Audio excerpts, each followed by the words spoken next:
Muy buenas tardes. A nombre del Instituto Michoacano de Ciencias de la Educación José María Morelos, les damos la más cordial bienvenida a nuestro 22º coloquio de Educación Especial e Inclusión Educativa, Diversidad e Igualdad de Oportunidades en tiempos de pandemia. Nos acompaña la doctora Karen Aida Ortiz Cortés, subdirectora académica del INSET, que nos brindará un mensaje de bienvenida. Gracias, maestra Rosy. Gracias, doctor Eliseo Guajardo, por acompañarnos en esta conferencia magistral inaugural de nuestro programa académico de estos 3 días. Estamos felices por poder generar oportunidades desde el Instituto Michoacano de Ciencias de la Educación, porque hemos reconocido que este confinamiento se ha vuelto realmente necesario para salvaguardar la salud. Está limitado en nuestras posibilidades para aprender. Entonces, hoy, a través de este evento en medios virtuales, en medios digitales, nos sentimos cerca de nuestra comunidad académica, sentimos que tenemos vida académica y te agradecemos, doctor Eliseo Guajardo, de compartirnos tu experiencia, tu conocimiento, tus saberes, porque le das vida y le das sentido a este evento. Entonces, bienvenidos, bienvenidas sean todos, todas, a nuestros estudiantes, a nuestros profesores que hacen posible este evento. Están todos bienvenidos. Reciban de parte de nuestra directora general un saludo y bueno, que sean de provecho estos trabajos. Muchas gracias, doctora. Les comento la mecánica de participación. Al finalizar la conferencia, daré lecturas a preguntas o comentarios generados por medio de Facebook. Tengo el gusto de presentar al doctor Eliseo Guajardo Ramos, de la Universidad Autónoma de Morelos, con la conferencia México a 25 años de la Conferencia Mundial de Salamanca, a quien cedo la palabra para que la doctora Karen nos haga el favor de compartir parte de la trayectoria de nuestra conferencia. Gracias, doctor Eliseo, me voy a permitir leer Adelante. algo de tu reseña, de tu semblanza, para que en el instituto te reconozcan. Y bueno, quiero decir que el doctor Eliseo Guajardo tuvo mención honorífica en enseñanza superior en el Colegio de Morelos, con la maestría en enseñanza superior por la Facultad de Filosofía y Letras de la Universidad Autónoma de Nuevo León. Es licenciado en psicología por la misma universidad. Él es académico de la Universidad Autónoma del Estado de Morelos, donde es director de la Unidad de Inclusión Educativa y Atención a la Diversidad. Me parece algo impresionante porque queremos hacerlo acá en el instituto, entonces este trabajo que hacen me parece que nos puede servir de un referente importante para las labores. Él colabora en la maestría en Atención a la Diversidad y Educación Inclusiva. En el 2013 fue rector de la UPN. Él fue subsecretario de Educación Media Superior y Superior en el estado de Guerrero. Durante su administración se fundó la Universidad Intercultural del estado de Guerrero, en la montaña alta de la región Mepa, en Malinaltepec. Él fue director de Educación Especial de la Secretaría de Educación Pública. En su administración presentó a México en la Conferencia Mundial de Salamanca y se realizaron los servicios de educación especial, creando los modelos de atención de USAER, de CAM y las unidades de orientación al público, las UOP. Toda la gente que estamos en educación especial seguramente reconocemos estos servicios educativos que trabajamos en educación especial. Durante muchos años, durante más de 20 años, trabajó al lado de la doctora Margarita Gómez Palacio, quien es un referente para la intervención por el trabajo en educación especial. Él tiene publicaciones de libros, de capítulos y artículos sobre educación inclusiva. Forma parte del consejo editorial de la Revista Latinoamericana de Educación Inclusiva desde su fundación en el 2007. Y bueno, recientemente fue invitado al consejo editorial de la revista del INSET, que estamos trabajando. Maestro, doctor, es generosa su colaboración con el instituto y bueno, lo abrazamos con cariño. Bienvenido a este coloquio, bienvenido al INSET y bueno, es todo tuyo este momento. Gracias, doctor. Pues muchas gracias por esta invitación a tener la conferencia inaugural de una serie de invitados también muy distinguidos. Veo que está el doctor Gerardo Echeita también entre los que van a participar. Y bueno, formamos parte de un libro que ustedes recientemente sacaron, ¿verdad? Y precisamente de lo que yo voy a hablar es del capítulo del libro que recientemente publicó el INSEAD, y es a lo que me voy a referir. Pues estoy muy complacido, insisto, he estado en varias ocasiones con ustedes. Claro que todas las veces que he estado antes ha sido presencial y ahora lo vamos a hacer de esta modalidad que pues es la que podemos utilizar para no perderlo el contacto en este aspecto. Bueno, pues en realidad decimos a 25 años, pero ya son 27 porque en el 19 fue que se cumplieron los 25 años. Pero se hicieron eventos, se hicieron algunas balances sobre todo de qué significado en la Conferencia Mundial de Salamanca a lo largo de 25 años, y hay balances críticos, ¿verdad? Sentimos que, visto la perspectiva, hace 25 años creíamos que pasados los 25 estaríamos en mejores condiciones a las que nos encontramos en este momento.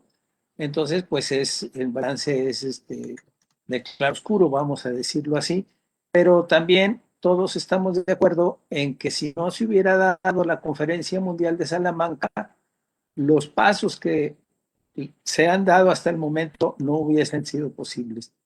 Que Salamanca sí es una base de la inclusión que viene posteriormente y que no es algo que de alguna forma hay que olvidar, sino al revés hay que tenerla presente en diferentes aspectos de lo que se planteó en Salamanca en esa ocasión. Y una de las cosas que también tenemos de recordar es que un año antes, en el 93, Salamanca fue en 1994, en 1993 la ONU lanza como un gran acuerdo las normas uniformes para la igualdad de oportunidades de las personas con discapacidad, y ese también estuvo presente en Salamanca. Los que participaron en las normas uniformes, recuerdo bien que es en la Asamblea General final, donde se vota la Declaración de Salamanca, la participación de 94 países que estuvimos presentes. Me acuerdo que se hizo referencia a las normas uniformes. Las normas uniformes, su gran valor, y así se denominan normas uniformes, no porque se quiera uniformar, sino porque se hace un llamado a ya no clasificar o separar la población en dos, los que tienen discapacidad y los que no tienen. Desde el 93 se dice, hagamos un solo grupo, que sea una sola clasificación, ¿verdad? La que se haga, y que en todo caso las normas que se apliquen sean iguales para los que tienen discapacidad y los que no la tienen. Para que eso sea posible, hagamos normas flexibles para que todos quepamos en las mismas normas y no hagamos normas diferenciadas para los que tienen y los que no tienen discapacidad. Ese espíritu campeó, desde luego, en la Conferencia Mundial de Salamanca también, porque fue un referente muy importante en las normas uniformes. Los que acudieron ahí de las normas uniformes, se temía que pudiera haber conclusiones que fueran un tanto, se fueran a contrariar con lo que ya se había avanzado en el 93. Y por el contrario, fue una afirmación de esas normas más nuevas cosas que tenía la Conferencia Mundial de Salamanca en ese aspecto. Pero el objetivo de Salamanca, el objetivo principal era reforzar lo que se había dado hace 31 años, en 1990, la educación para todos en Yomtien, Tailandia, que reunió a todos los secretarios de educación del mundo, y ante una crisis muy fuerte que había de la educación, porque los sistemas educativos estaban colapsándose, los sistemas expulsaban a los estudiantes en lugar de detenerlos, los estaban sacando, se estaba generando una gran brecha entre los que podían acudir y los que no podían acudir a la escuela, y había que hacer algo para declarar que la educación era para todos y no para los que pudieran llegar y quedarse en las escuelas, sino realmente para todos. Y lo que hizo Salamanca fue decir, cuando dice todos son todos, y en ese todos van los niños y jóvenes con discapacidad. En ese sentido van, se quiere ver que sean todos, ¿sí? Los que se consideren, y que no se suponga que todos sean los alumnos regulares y los que tienen discapacidad, esos no están en ese todos. Entonces Salamanca hace el llamado que realmente la situación que declara John Tien está incluido los niños y jóvenes con discapacidad.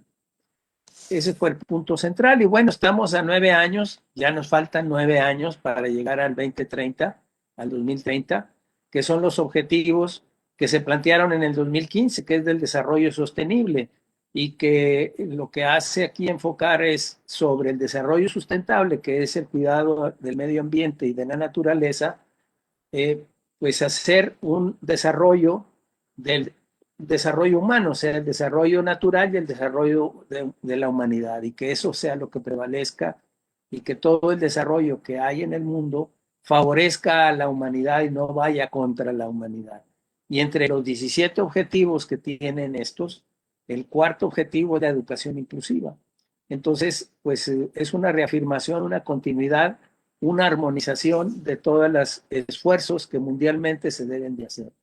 Y bueno, en el 2015 no cumplimos los objetivos del milenio, y esperamos que en el desarrollo sostenible pues cumplamos mejor que en el 2015.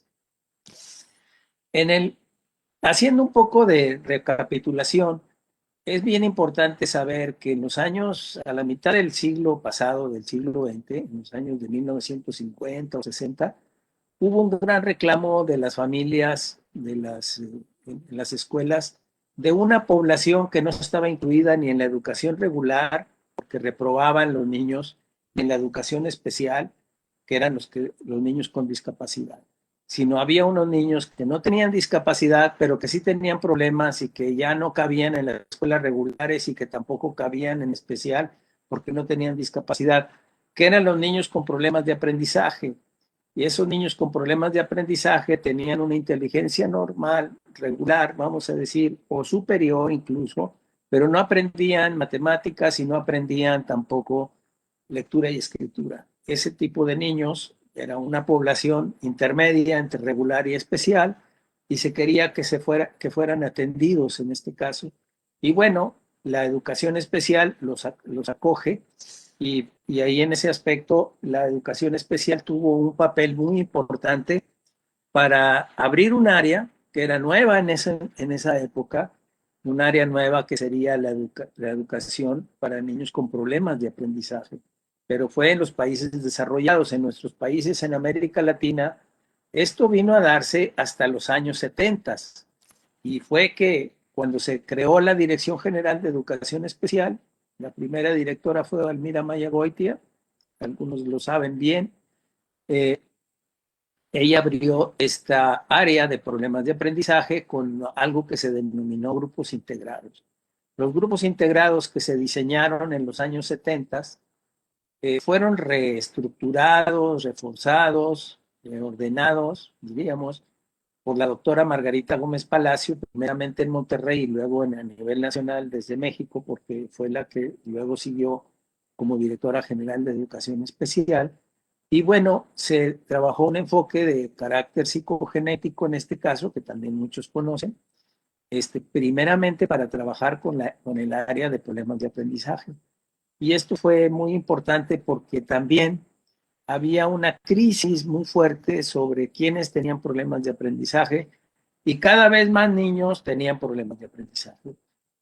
Hasta se llegó a pensar que iba a haber más niños con problemas de aprendizaje que sin problemas de aprendizaje, porque se estaban reprobando los niños de primero a segundo casi el 10%, y ese 10% pasaba a educación especial con los grupos integrados. Entonces, cuando se hizo un trabajo de revisar bien qué era lo que estaba sucediendo, se descubre que no se conocía bien el proceso de la lengua escrita. Y bueno, cuando se hace eso, se descubre que muchos de los esfuerzos que los niños espontáneamente realizan para adquirir la lengua escrita, pues son, diríamos, errores constructivos y no errores patológicos, de tal manera que viene este enfoque a reconsiderar esos problemas de aprendizaje que se presentaban en toda América Latina como una gran crisis de la escuela, y venía a ser de que la forma en que los niños aprendían no era la mejor forma y las mejores oportunidades que se les estaban presentando. Entonces, educación especial hace una aportación a la educación regular para que cambie la forma en que abordan la lengua escrita y las matemáticas. Estos trabajos, pues Emilia Ferreiro fue quien los encabezó, una investigadora argentina que se radicó en México, ya es, ellos se llaman Argenmex. Todos los argentinos que se quedaron en México son argentinos y mexicanos. Y bueno, ella fue también, como Gómez Palacio, discípula de Piaget, y pues en Monterrey se hizo inicialmente estos trabajos y luego se estructuraron las propuestas para el aprendizaje de la lengua escrita y muchos otros trabajos que se han venido derivando.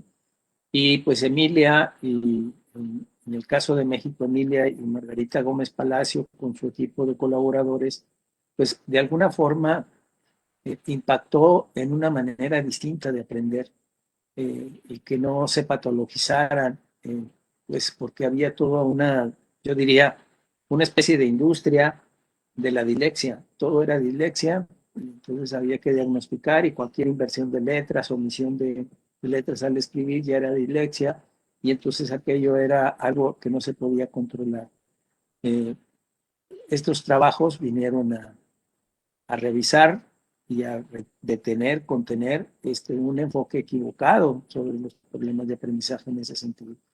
Bueno, yo recuerdo que cuando yo ocupé muchos años después la Dirección General de Educación Especial en la SEP, la población que yo vi que tenía la educación especial a nivel nacional era que el 74% atendía problemas de aprendizaje y el 26% atendía problemas con discapacidad. Entonces, de todas las discapacidades. Entonces digamos, el presupuesto que destinaba a educación especial, prácticamente todo se iba a la atención de problemas de aprendizaje. Pero era algo que era una forma de atención educativa, no una forma de atención de tipo clínico, rehabilitatorio, estos problemas de aprendizaje. Esto luego va a extenderse a toda la atención, a toda la población, no solamente como si nada más la parte psicogenética fuera de los niños que no tenían discapacidad, y los niños que tenían discapacidad no tenían procesos psicogenéticos. Ese era un error de enfoque. Y entonces sí se tuvo que, lo que se había avanzado en esta área, que se avanzara en todas las áreas. Esto es, los niños con discapacidad tienen los mismos procesos cognitivos de los niños sin discapacidad. Los niños ciegos, los niños sordos, los niños con problemas motores pasan por las mismas etapas en matemáticas y en lengua escrita, pero hay que saberlos identificar en ese aspecto. Entonces, este periodo de investigación de la educación especial fue muy productivo, muy importante, y no debemos de dejar pasar de largo en ese sentido. Y bueno, hablando de aspectos de lo que nos ocupamos en esta mañana, en esta tarde, es cómo surge esta cuestión de las necesidades educativas especiales, que fue una de las nociones que se utilizaron por un periodo y que aparecieron en Salamanca, porque Salamanca se llamó Conferencia Mundial sobre las necesidades educativas especiales y calidad y acceso y calidad. Esto es, el acceso y la calidad de las personas con necesidades educativas especiales, de los niños con necesidades educativas especiales, no tenía por qué bajar la calidad si estaban estos niños dentro de la escuela. Y las necesidades educativas especiales, que es un término que se ubica en el 78 en Gran Bretaña por Mary Warnock, buscaba en principio la atención de una población que cada vez no se destinaban recursos financieros en educación. Y para no, diríamos, compartamentalizar demasiado los recursos financieros que eran escasos en todos los países, incluyendo los desarrollados, acuña el concepto de necesidades educativas especiales para todos aquellos que estaban teniendo dificultades con la parte curricular, y esos podían ser alumnos con y sin discapacidad, porque no solo los que tenían discapacidad tenían dificultades con el currículum, sin que a esto se le quiera asimilar como los niños con problemas de aprendizaje, porque esos niños no tenían discapacidad, y entonces eso era la necesidad educativa especial. No, la necesidad educativa especial la podían tener los que tienen discapacidad y los que no la tienen. Y esto es un gran grupo al que hay que apoyar. ¿Y por qué ubicarlos de esta forma y no en las etiquetas tradicionales? Porque las etiquetas tradicionales estigmatizaban, discriminaban y de alguna forma ponían en desventaja a los niños con estas etiquetas. Entonces, cualquier niño podía tener necesidades educativas especiales en cualquier momento de su...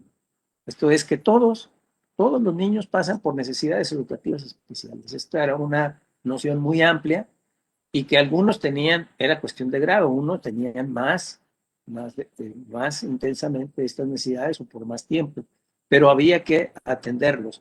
Y por lo regular, la atención que había que ser atención de acercar los recursos a donde estuviesen los niños. Que los niños ya no tuvieran que estar en escuelas aparte porque ahí estaban los recursos, empezando porque los maestros especialistas estaban en las escuelas especiales, sino que el niño fuera a la escuela junto con los demás niños y los recursos se trasladaran ahí donde iban los niños. Entonces los maestros especiales estuvieran también en las escuelas regulares, apoyando a los maestros regulares, ellos estuvieran en los mismos grupos. Si había necesidad de otros recursos, pues trasladarlos a la escuela, como pueden ser las máquinas Perkins para escribir en braille, los intérpretes en lengua de señas, etcétera. O sea, todos los recursos concentrarlos en la escuela regular y no separarlos y que ellos tengan que trasladarse a donde están los recursos, sino los recursos a donde están los niños. Entonces, pues la administración hospitalaria de la educación especial, porque eso podríamos decir que estaban los recursos especiales fuera, pues no hacerlo así porque no era una cuestión de salud ni de enfermedad, sino una cuestión de educación. Y entonces este enfoque fue muy revolucionario, muy importante en todo primeramente en Inglaterra, pero luego fue auspiciada por la misma UNESCO y asume el concepto de necesidades educativas especiales para todos los países. Y en ese aspecto, Salamanca fue el foco de irradiación, por decirlo, la diáspora, que va a irradiar sobre los demás países con la noción de necesidades educativas especiales. Y las necesidades educativas especiales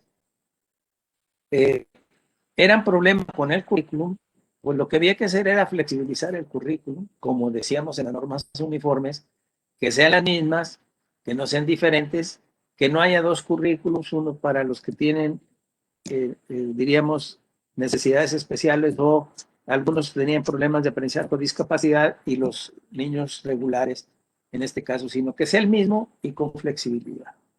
Ese es el punto central de lo que viene a retomar Salamanca y que eso pues, sigue siendo válido, por decirlo así.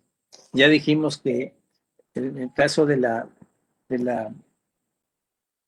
John Tiem, cuál es el objetivo, ¿verdad? Que sea para todos, se refuerza precisamente este principio.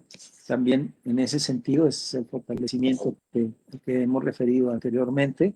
Y bueno, el que presidió la Conferencia Mundial de Salamanca fue este señor Álvaro Marchesi Ullastres, que era el secretario técnico, o el secretario de Educación en España, y que en España había el que era el secretario general de la UNESCO, era Federico Mayor, otro español. Hubo una sinergia y entonces se pudo hacer un auspicio mundial, no solamente lo que iban a hacer en España, iba a suceder en España, que podía suceder por lo menos en Iberoamérica, en ese sentido, y bueno, a todo el mundo, pero Iberoamérica se vería beneficiado en ese aspecto. Y él preside la Conferencia Mundial de Salamanca y hace todas las propuestas que corresponden a los conceptos de necesidades educativas especiales, a la flexibilidad curricular o adecuaciones curriculares se le denominaba, y se hablaba de la integración educativa. Ese era el punto básico que se tenía en ese aspecto. Y bueno, había otros colegas con él, junto con él, que es Melaisco, de la Universidad de Manchester, y que él acompañó esta iniciativa de la UNESCO, pero él se enfocaba más a la formación de profesores.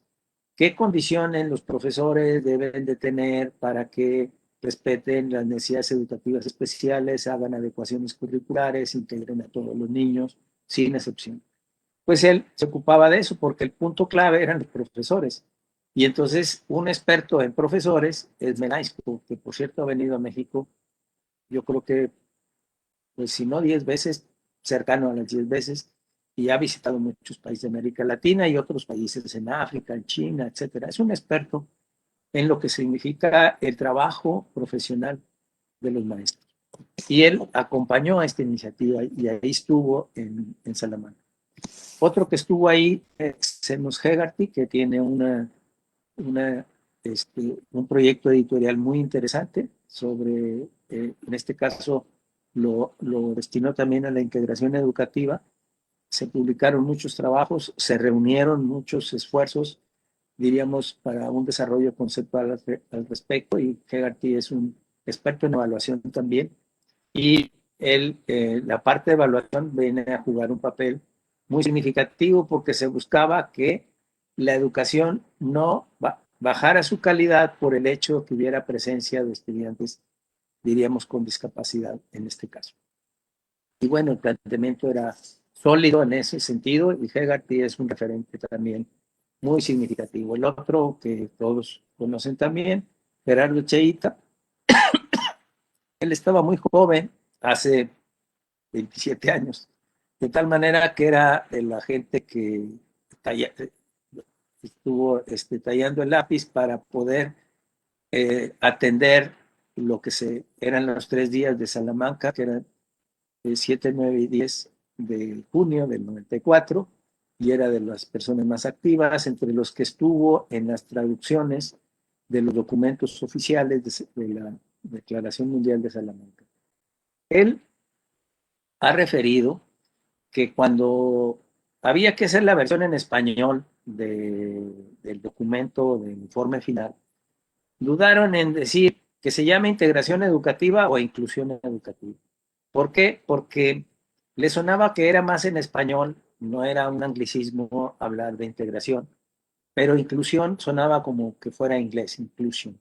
Entonces, optaron por poner la integración, pero pudo haberse llamado inclusión y desde siempre haber sido inclusión educativa, pero se llamó integración. Esto porque a veces discutimos demasiado como si tuviera una gran relevancia el nombre y lo importante es el concepto sobre integración en este sentido. Entonces pudo ser integración, pudo ser inclusión educativa. En última instancia se refería a lo mismo y no hacer todo diríamos, algo de lo que no tiene esta discusión al respecto. Y bueno, esto lo comentó en un congreso que hubo en Puebla, en la Universidad UPAEP, en la Universidad Popular del Estado de Puebla,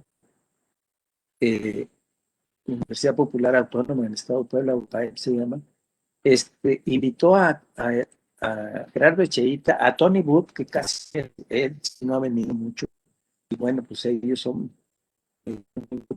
tienen un trabajo en el Index, que también ustedes conocen, y son una dupla muy importante, pero Tony Wood ha venido menos. El caso es que ahí fue que mencionó Echeita que eso de la integración y la inclusión le daba a él risa porque fue un asunto de un desvelo, ¿verdad?, en esos días, y pues decidieron que se llamara integración. Pero bueno, la otra persona clave en la Unión Mundial de Salamanca fue Rosa Blanco. Rosa Blanco fue quien el gobierno español destinó a que se fuera a la organización regional, de Educación para la Ciencia y la Cultura de América Latina y el Caribe, o sea, una especie de subsede de la UNESCO que está para América Latina y que está en Santiago de Chile.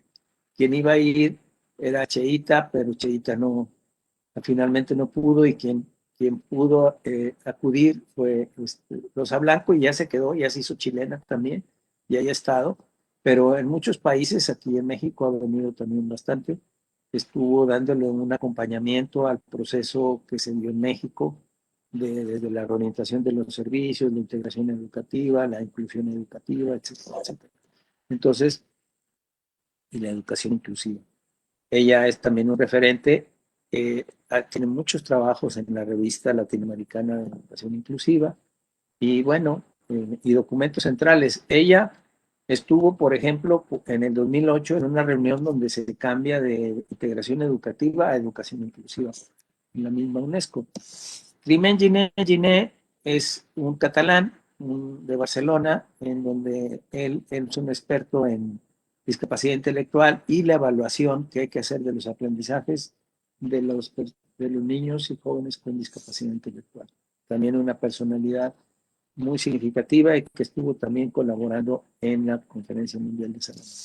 Cynthia Duc es también una investigadora chilena, y es la directora de la revista latinoamericana de educación inclusiva, que desde entonces, 2007, a la fecha se mantiene cada vez con una calidad siempre caracterizado, y ahí están todos los trabajos.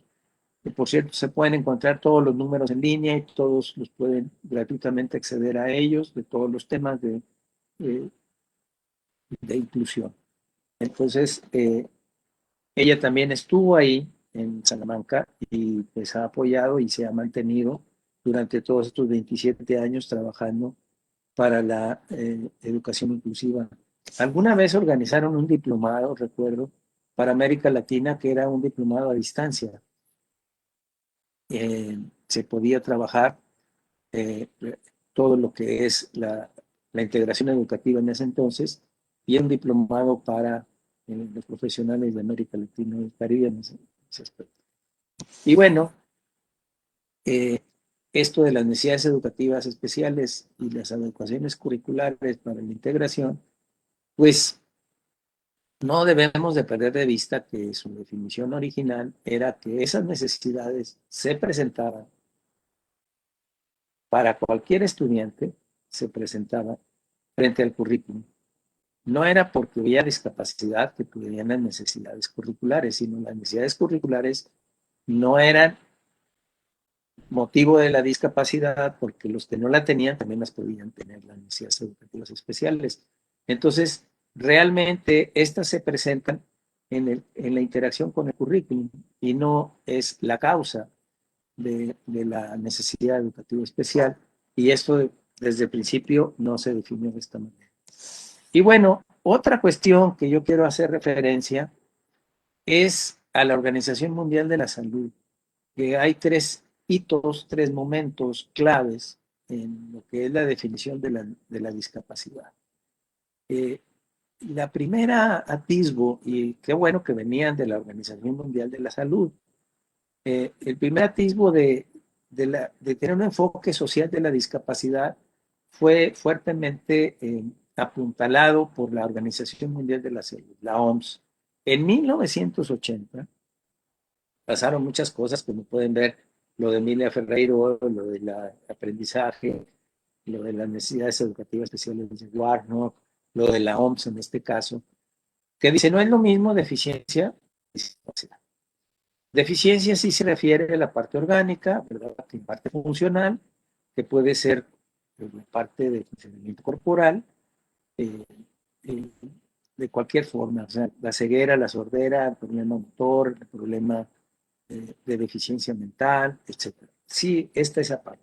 Pero la discapacidad es el desempeño que tienen las personas en el mundo social en el que se desarrolla, y que las mismas deficiencias tienen desempeños distintos, o sea que hay personas ciegas que unas tienen más discapacidad que otras, o sordas, etc.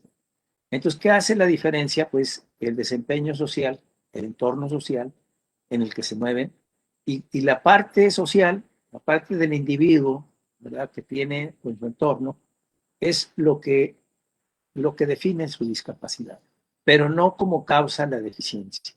Entonces simplemente es una condición, pero no es una causa. Esto es bien interesante porque entonces, si el entorno es incluyente, entonces la discapacidad se reduce.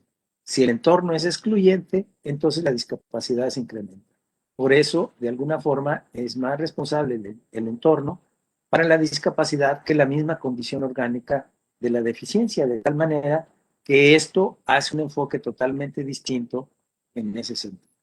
Y bueno, esa definición ayuda muchísimo para no confundir una noción de la otra, y se parece más esa noción social de la discapacidad a la definición de necesidades educativas especiales, porque están en el mismo marco, de decir, de alguna forma tiene que ver con la parte del entorno.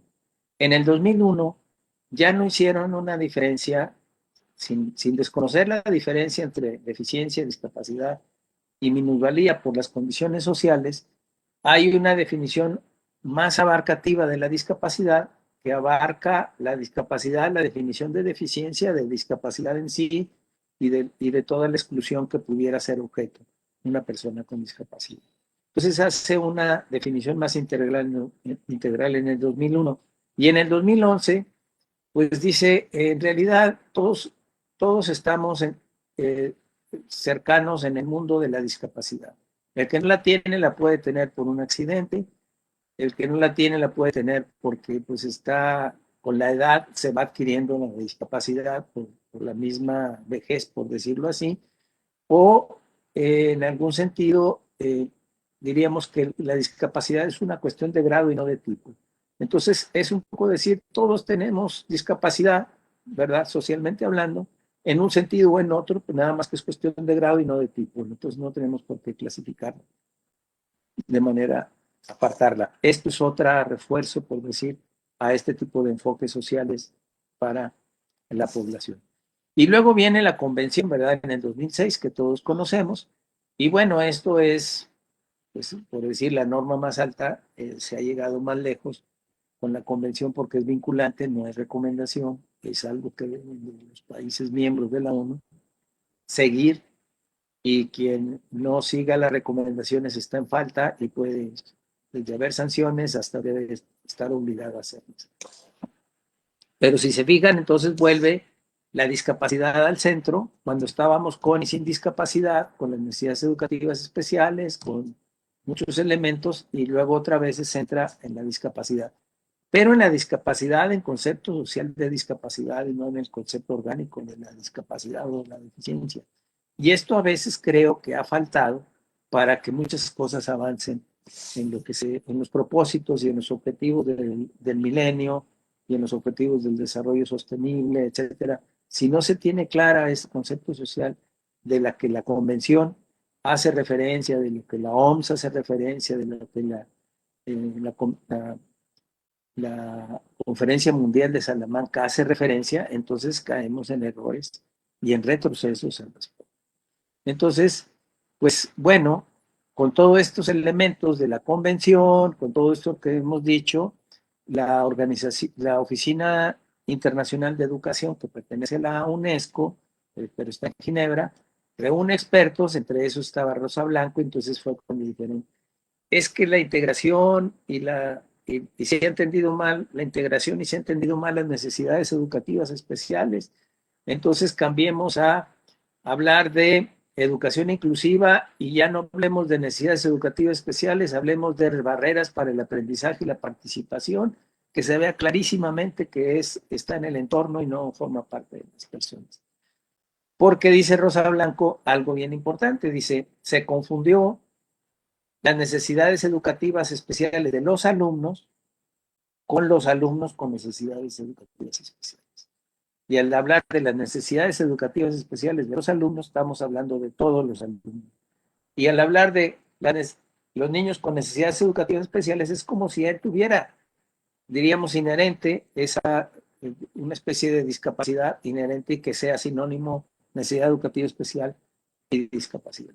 Para que ya no haya esa confusión, hablemos mejor de barreras, hablemos de educación inclusiva, y entonces cambia ahí las definiciones.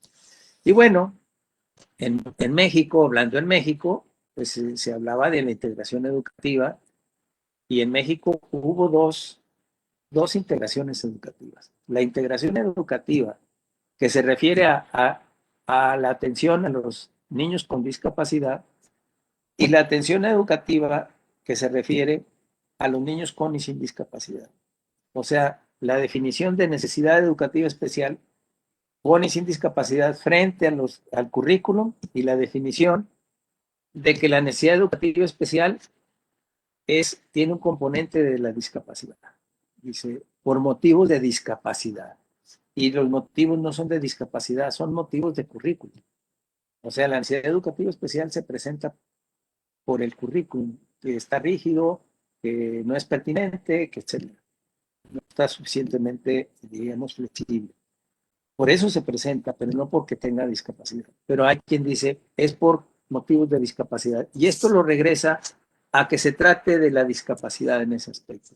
Entonces, hay dos integraciones educativas, dos formas de ver las cosas, y esto se remite a que desde años antes, desde el 92 por lo menos, se venían reuniendo las personas para preparar la Conferencia Mundial de Salamanca y reunían a los responsables de educación especial de los países y de la educación primaria, porque era el punto central para que se entendieran. Y había una forma de interpretar los documentos preparatorios de las necesidades educativas especiales que fueron los que la Dirección General, cuando me tocó estar al frente, interpretamos las necesidades educativas especiales con y sin discapacidad e interpretamos que esa era la necesidad educativa especial y era frente al currículum y no por discapacidad. Esto se reflejó en la Ley General de Educación en el artículo 41 que dice la integración es un derecho porque el artículo 41 lo manifiesta como un derecho y dice que los que no pudieran integrarse por algún motivo siguieran métodos que se adecuaran a sus condiciones. Habla de aplicar métodos, pero la primera de las modificaciones que se hacen en el artículo 41 le cambian, en lugar de decir que apliquen otros métodos, dice que apliquen en otros programas. Le quitaron método y le pusieron programa. Y eso fue que se retrae porque entonces se vale que haya dos currículums, porque si hablan de programas se trata de currículum. Entonces acá había una interpretación de que tiene que ser el mismo currículum, ¿verdad? Y que en todo caso los métodos sean distintos, pero con el mismo currículum. De ahí que cuando se reorientan los servicios de todas las escuelas específicas a CAM, que acepten a niños de todas las discapacidades con el currículum regular, la modificación del año 2000 permite que entonces haya programas distintos que no sean el regular para los niños con discapacidad. Y entonces lo que antes era quién atendía USAER y quién atendía CAM, no era porque uno tenía discapacidad diríamos, grave o profunda o severa y el otro la tenía leve, porque no dependía de la discapacidad, la necesidad educativa especial, sino que era que los papás, con la unidad de orientación del público, podían decidir si el niño iba a un CAM o iba a una escuela regular con el apoyo. O sea, dependía de eso y no de la discapacidad. Pero al decir que la necesidad educativa especial está vinculada a la discapacidad, entonces vuelve a estar vinculada ahí y entonces es cuando se vuelve a dividir la población, los que son severos, los que son leves, que eso en el 93 ya nos decían las normas uniformes que no hiciéramos, pero lo volvimos a hacer. Y entonces se pensó que el CAM era para los severos y el USAED para los leves, y eso nunca se definió que así fuera, pero hubo algo que lo provocó y que, bueno, cuando se hace también en México una versión de la declaración de la Conferencia Nacional, o sea, sobre necesidades educativas especiales, que hay una reunión para definir cuál es la población objetivo de educación especial. Y se dijo, la población objetivo son las necesidades educativas especiales. Y esa población objetivo puede tener o no discapacidad. Y entonces, ¿cómo se atiende? Pues se atiende con USAED, CAM y PAM. ¿Cómo se atiende? Conforme los papás lo deciden. ¿De qué se trata? De que utilicen los mismos planes. Y ahí en Huatulco, en el 97, se dijo, bueno, hay dos tipos de integración. La integración escolar, que es la que el niño la hace ya en la escuela regular y se tiende por usar, y la integración educativa, que es la que hace el CAM, porque lleva los mismos planes y programas de regular, o sea que si va a CAM es integración educativa porque está integrado educativamente al currículum básico, y si va a la escuela, y obviamente lleva el currículum básico, es integración escolar. Esa era una cuestión de matiz que luego no se respetó posteriormente, porque eso fue un acuerdo que se hicieron con todos los estados, de los responsables de especial, de preescolar y de primaria, para que de esa forma se propiciara la integración en ese sentido.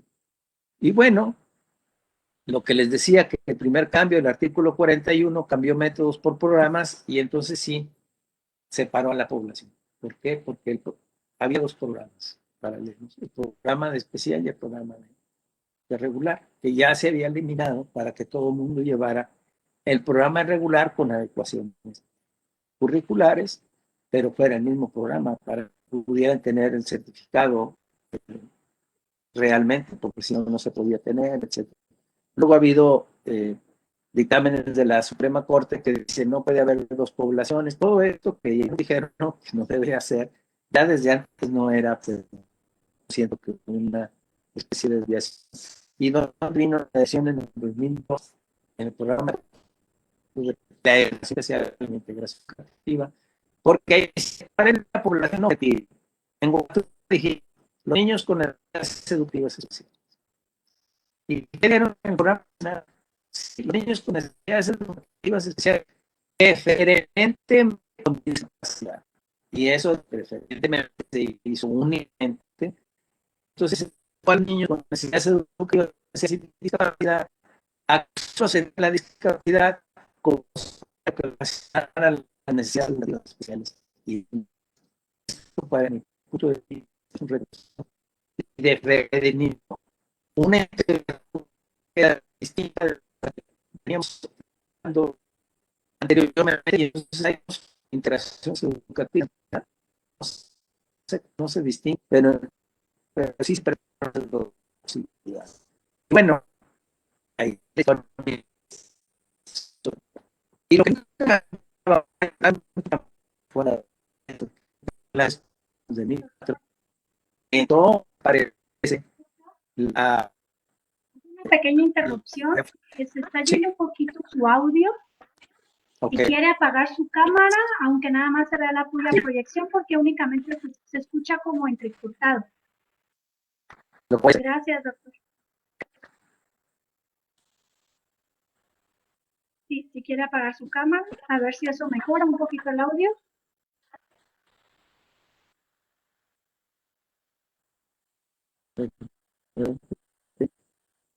Dice detener video. Y ya nada más lo escuchamos para ver si mejora un poquito su audio. Acaba de iniciar ese problemita. Sí.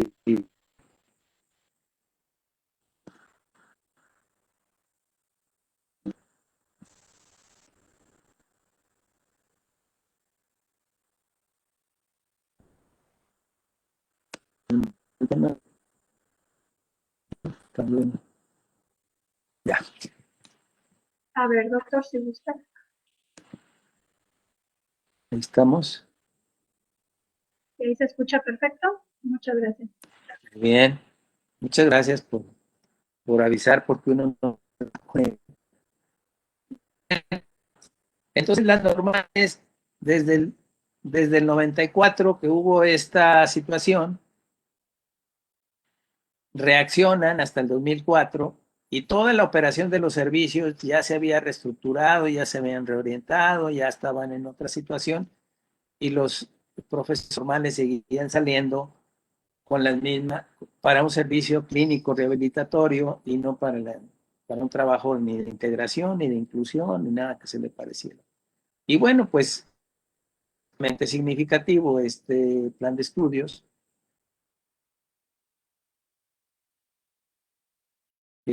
A modificar esta parte, y eso pasó en México, entonces hasta el 2004, y pues hay que celebrar que eso ocurrió. Si fue en el 2004, bueno, la cosa era que ocurriera, no importaba, pero pues ya se podía hacer más congruente el profesional que se formaba a donde iba, porque lo que se hacía era, salían los profesores especialistas, llegaban a educación especial y había que capacitarlos de otra forma en cómo los habían formado. Y bueno, hubo otro documento que fue muy interesante, que fue el de orientaciones generales para el funcionamiento de los servicios de educación especial.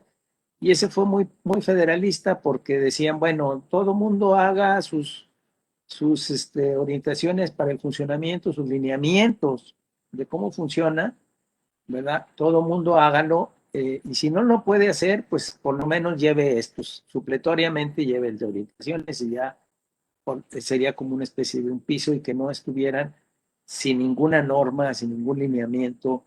Y dicen, bueno, el que lo puede hacer para adecuarse a su estado, o si no, el estado, pues que tome de orientaciones. Y bueno, en el caso del Distrito Federal, dijeron, les tomaron la palabra y dijeron, vamos nosotros a hacer nuestros lineamientos, y hacen lineamientos y hacen una propuesta que ya no va a aparecer la USAER, sino la Unidad de Educación Especial y Educación Inclusiva, que es lo que buscaba en DF, los servicios del Distrito Federal, ya con la directora al frente, Patricia Sánchez Regalado, decir, vámonos a la educación inclusiva, porque no la estamos haciendo. Y entonces apoyémonos en las USAER, apoyen la educación inclusiva, y ya no nomás apoyen a los niños con discapacidad, sino apoyen a los niños indígenas, a los niños de la calle, a los niños incluso en condiciones hospitalarias, que tienen que faltar, entonces darle servicio de educación ahí en el hospital. En fin, hicieron una amplitud y una gama amplia, y entonces eso fue unos lineamientos que eran válidos para el Distrito Federal, y pues hasta la fecha creo que solamente ahí es donde aparecen.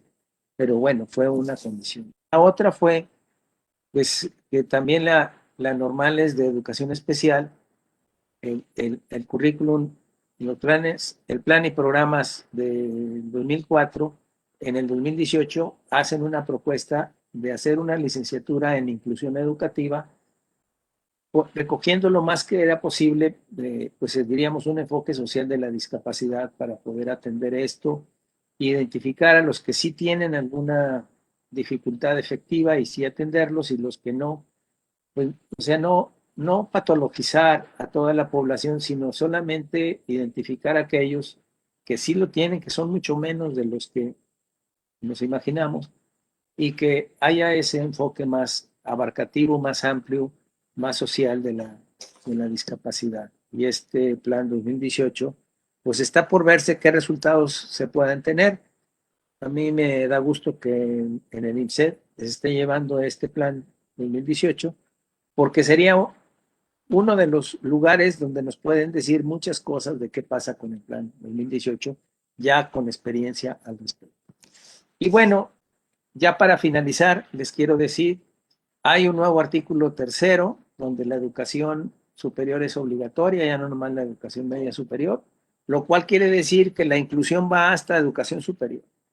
¿Por qué? Porque es el mismo principio, y el artículo tercero es muy inclusivo, además, y precisamente por ese criterio inclusivo es que la educación superior la hacen obligatoria. Y hay una nueva Ley General de Educación. Antes el artículo 41 lo iban modificando, hasta que ya desapareció el artículo 41, porque hay una nueva, quitaron toda la ley completa y metieron una nueva Ley General de Educación, donde tiene un enfoque incluyente. Entonces, pues ya no es un artículo al que hay que apelar, sino a toda la Ley General de Educación con un espíritu de inclusión. Y hay una primera Ley General de Educación Superior, pero esta nueva ley que se aprobó este año entra en vigor hasta el 2022 porque no tiene presupuesto. Y lo interesante de esta nueva Ley General de Educación es que las normales están en educación superior y aparecen las disposiciones de la ley en esta Ley General de Educación y ya no aparece en Educación Básica, porque antes me acuerdo que había la Subsecretaría de Educación Básica y Normal, y siempre aparecían con Básica y ahora aparecen con Superior. Y esto, pues, no sabemos qué va a pasar. Ya en los nuevos tiempos nos van a decir qué significó que las normales estén en educación superior. Y bueno, esta parte, ya los que entraron en el 2020, 2021, 2022, perdón, aquí puse un año atrás, 2021, 2022, van a terminar en el año donde entra en vigor la Ley General de Educación Superior, en donde las normales aparecen ahí. Quizá entre los conferenciantes que están aquí está Julio Leiva, mejor él puede hablar mucho de lo que va a suceder en ese sentido porque él está más cerca de esta parte. Y ya, ahora sí, por último, quisiera decir que la educación inclusiva pues abarca género, interculturalidad, abarca también discapacidad, o sea, discapacidad es inclusión educativa y eso es educación inclusiva. También tiene atención a la diversidad sexual, a los migrantes, etc. Ya no extendí más el cuadro, pero la diversidad, más que una atención, es un reconocimiento. O sea, hay que reconocer y respetar la diversidad y hay que empezar por reconocerla y reconocerla que tiene los mismos derechos. Esto es un asunto de derechos humanos, no es un asunto de atención. Muchas veces decimos, atención a la diversidad, y la diversidad no se atiende, se reconoce, se respeta. Y entonces es el principio básico. Y bueno, la inclusión educativa es la que corresponde a la atención o al reconocimiento, diríamos ahora, el reconocimiento de la discapacidad en espacios de inclusión, eso es también educación inclusiva. Pero hay veces que nos confundimos con el todo y la parte. Y tenemos la parte y tenemos el todo. Y eso no debemos de perderlo de vista. Y muchas gracias. Es lo que tengo por decir. Y bueno, pues seguramente hay algunos comentarios y preguntas que podríamos atender si es que todavía estamos en tiempo. Sí, muchas gracias, doctor. Sí, en este momento, pues me permito dar lectura a algunos de los comentarios y algunas preguntas. Le envían saludos desde Jerecuaro, La Piedad, la sede de Irimbo, Cuisteo, Cualcomán, Zacatecas, Apatzingán. Y de la misma manera, doctora, está una pregunta donde dice, ¿cómo ve el panorama actual en México en el concepto de inclusión educativa? Pues falta mucho por hacer. Nosotros ahorita, a mí me ha tocado estar participando en educación superior. Yo quiero decirles que pues tenemos, en el caso de la Universidad Autónoma del Estado de Morelos, más de 100 alumnos con discapacidad, de todas las discapacidades. Hay jóvenes con sordera, con ceguera, con discapacidad motora, discapacidad intelectual, discapacidad, bueno, con autismo. Eh, entonces están todas las discapacidades. La verdad, yo pienso que estos jóvenes nos sorprendieron a todos porque si se fijan, todos los esfuerzos estaban encaminados a que los niños con discapacidad estuvieran en preescolar, estuvieran en primaria y si bien les iba, podían llegar a secundaria y bueno, por ahí hay una atención en los CAED, en los centros de atención, en los centros de atención a estudiantes con discapacidad, los CAED, pero en forma, diríamos, separada, segregada, una atención personal, digamos como que en forma abierta, un sistema abierto, no los tienen escolarizados. Eso es completamente segregado, está muy mal, no son buenas bases para luego ir a la universidad.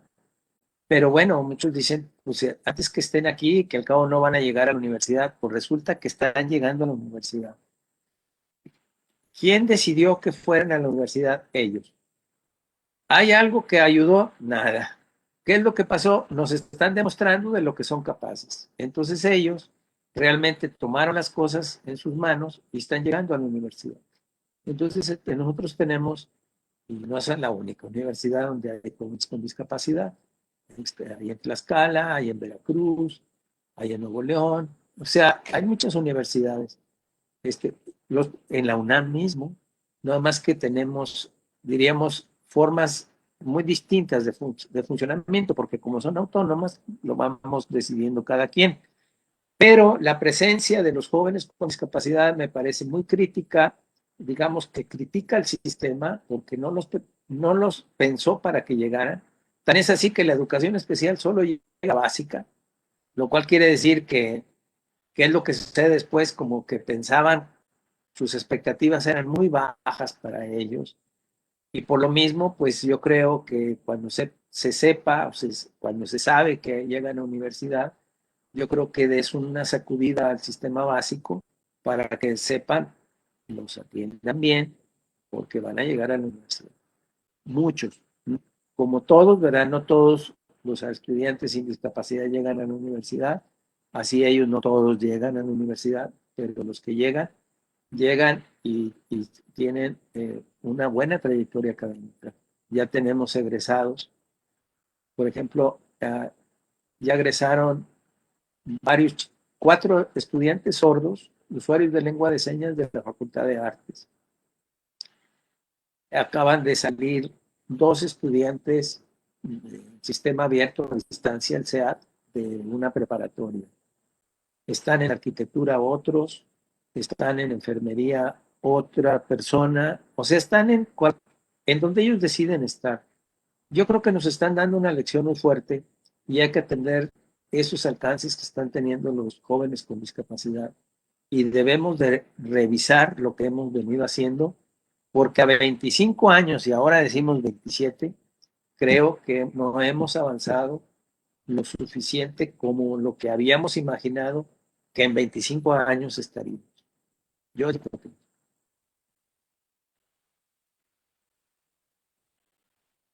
Sí, doctor, muchas gracias. Está también otra pregunta donde dice cómo podemos adaptar el currículo para atender la inclusión en el aula. la parte del currículum, pues les voy a decir, hace tiempo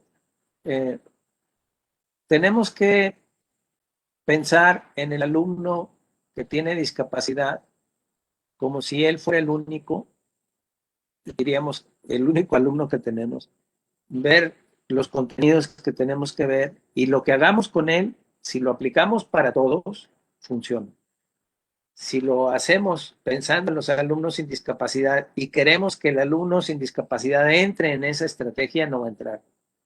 Pero si pensamos en él y entonces diseñamos la estrategia para que él esté presente, esté incluido, los demás sí pueden incluirse en lo que hayamos pensado para él, pero a la inversa no se puede. Entonces, esa es una forma de trabajar con inclusión. No en forma paralela, no en forma separada, no en forma segregada, sino en forma de incluirlo, pero hay que pensar en él para que entonces, de alguna forma, queden incluidos todos. Yo hay veces que veo que nos hacen exámenes, los exámenes PISA se siguen haciendo en México. No quizá Planea, no quizá los otros que hacía el INEE, pero los PISA sí porque los hace la organización, la OCDE, y son exámenes que hacen para los jóvenes de 15 años, que están en las escuelas, estén en secundaria o prepa a esa edad, y hacen un muestreo y les aplican problemas que implican comprensión lectora, que implican matemáticas, que implican ciencias naturales.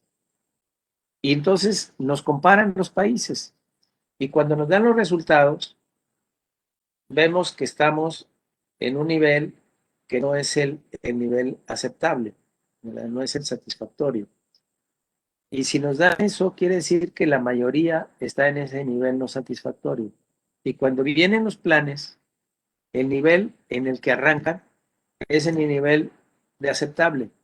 O sea, los contenidos están pensados para los más poquitos y no para todos. Tendríamos que empezar de nivel más abajo, que es donde está la mayoría. O hacemos la evaluación y luego no le hacemos caso. Entonces, si hacen evaluaciones masivas, si estamos abajo, empecemos abajo y no empecemos en medio, porque ya de antemano ya dejamos fuera a la mayoría de la población. Entonces, es lo mismo en el aula. Empecemos tomando en cuenta al que está más, diríamos, en el nivel más bajo, y si lo incluimos, van a estar incluidos todos, y ahí arranquemos para funcionar con una adecuación, la que sea, de orden curricular. Por ejemplo, por decir algo, los chicos ciegos, pues no todo se puede trabajar en braille, porque pues algunas cosas, aunque dominen el braille, no todo viene en braille, pero ellos pueden perfectamente tener acceso a los audiolibros. Y los audiolibros ahora se pueden, cualquier cosa ser audiolibro, porque toman un artículo, lo pasan al traductor y comienza a sonar, ¿verdad? Y entonces ese lo escanean en el artículo, lo pasan a que se oralice y pueden ellos tener acceso al artículo al momento, de forma actual. Entonces se hace esa forma para que ellos tengan acceso en un sistema tipo de audiolibro. Eso que sirve para las personas ciegas, sirve para las personas que no están ciegas porque a algunos no les gusta leer, no quieren leer, y entonces puede ser de audiolibro también para ellos. O sea, lo que sirve para los que tienen discapacidad sirve para los que no la tienen. Lo mismo, hay estrategias de fácil lectura para los que tienen dificultades de comprensión, ¿verdad? Casi se hace para la discapacidad intelectual. Están las infografías que también se hace, pueden ser los contenidos, se puede acceder a infografía, fácil lectura y texto original, pensando en las personas que tienen discapacidad intelectual, pero eso sirve para las personas que no tienen discapacidad intelectual también, porque muchos necesitan ese proceso para acercarse a la comprensión de textos. O sea, que todo lo que sirve para las personas con discapacidad sirve para las personas sin discapacidad. A la inversa no, pero pensando de forma incluyente es como incluimos a todos, pero partiendo de las personas con discapacidad y no a la inversa. Muchas gracias, doctor. Pues igual hay muchas felicitaciones. Le mando saludos de la Universidad de Guanajuato también. Muchos compañeros de las diferentes sedes que tenemos mandan muchas felicitaciones en la cuestión a su tema, que es muy interesante. Y pues con esta última participación, a nombre del Instituto Michoacano de Ciencias de la Educación, José María Morelos, agradecemos su valiosa participación en nuestro coloquio con un pequeño reconocimiento. Muchas gracias, lo aprecio mucho y pues muy contento de haber estado con ustedes y muchas gracias por las preguntas y las felicitaciones también, se las agradezco mucho. Y éxito en lo que sigue, porque esta es la primera de una serie de conferencias muy interesantes que ustedes han organizado. Felicitar al... Sí, de hecho ahorita en punto de las 2, doctor, tenemos ahorita otra conferencia que hacemos la invitación, es Comunidades Inclusivas, Trabajo Colaborativo y Toma de Decisiones de la doctora Rebeca Rodríguez Garza. Están todos invitados. Muchísimas gracias, doctor. Es mi paisana, la doctora Rebeca de Monterrey, y pues le deseo mucho éxito, seguro lo va a tener. Muchísimas gracias. Así mismo agradecemos al maestro Daniel Ponce por la interpretación de lengua de señas. Muchísimas gracias. Muy buena tarde. Gracias, doctor. Hasta luego. Gobierno de Michoacán. Michoacán se escucha.